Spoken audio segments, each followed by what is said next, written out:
Well, moments ago, President Donald Trump signing into legislation a law intended to crack down on the flow of illicit fentanyl. I'm Andrew Rafferty, and this is on the scene. Nearly 17,000 people under the age of 34 died from fentanyl and other drug overdoses last year, according to the CDC. So we have team coverage on what could be an important law and how it could affect the war on opioids. White House correspondent Haley Bull is there at the White House, and national investigative correspondent Lori Jane Gliha live from Denver. She has done extensive reporting on the fentanyl crisis. So let's start with Haley Bull, who is at the White House. Haley, we know this is something that the president has talked a lot about, has used it as justification for some of those tariffs on our neighbors. What did he have to say today? Yeah, Andrew, President Trump called it a righteous blow to drug dealers and cartels. The president signed the Halt Fentanyl Act into law this afternoon, surrounded by lawmakers as well as family of those who have died because of fentanyl. Now, this new law ups the punishment for fentanyl-related substances, classifying them as a Schedule I controlled substance. As you mentioned, the president has honed in on fentanyl going back to the campaign trail and in this second administration through tougher measures on border crossings, targeting cartels and fentanyl trafficking. And he's used cracking down on the drug as a pretense in implementing some tariffs, including against China, Mexico, as well as Canada, saying this on the matter. And now with the signing of the Halt Fentanyl Act, in just a few moments, we are delivering another defeat for the savage drug smugglers and criminals and the cartels who have a tremendous amount to say about Mexico. If you want to be nice about it, I'm trying to be nice about it. They have very strong controls over Mexico. We have to do something about that. Can't let that happen. And I think we're going to work it out so that China is going to end up going from that to giving the death penalty to the people that create this fentanyl and send it into our country. And Andrew, that bipartisan legislation first introduced in the House back in the beginning of January, now signed into law this afternoon.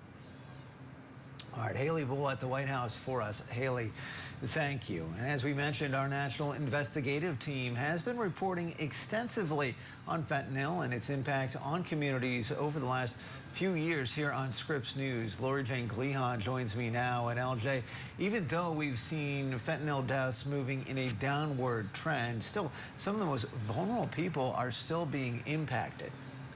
Right, Andrew. Yeah, our reporting has really centered on babies, toddlers, and the very young children who have been killed or have been poisoned as a result of fentanyl. I've got a Google alert on my phone, and I'll tell you almost every single day in some state there is some issue pertaining to these young people. We tracked close to 500 cases over the course of a few years, examining the reasons that kids are accessing this drug. Most of the cases we examined involved kids who had ingested the drugs in their own home or in the care of a relative or a loved one. It just takes a small amount for a child to get into these drugs, to put it in their nose or their mouth, and a young life can be lost. And sometimes it starts with a parent who knows that they have fentanyl in the home, but sometimes it involves a caregiver, Andrew, who did not consider the drugs they obtained illegally, like a Percocet or something like that, may have been laced with fentanyl.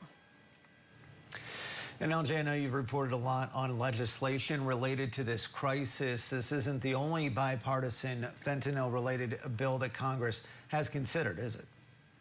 No. I mean, this has been a discussion that's been ongoing for a while. There is another bill, though, called Tyler's Law that we've reported on a lot, and it's related to whether hospitals test people for fentanyl when they're receiving other urine drug tests at the hospital to figure out what's wrong with them. It had bipartisan support in the House and the Senate, and it was introduced twice, but it doesn't seem to have had any action since March when I checked on it today. Now, to explain it a little bit better, some hospital tests don't have or have not included screening for fentanyl, which is a synthetic opioid. So that means sometimes a test that did happen in the hospital would appear to come back clear of drugs, and that's because it was not testing for fentanyl. So we did find in a few cases involving children that delayed the treatment for some of them.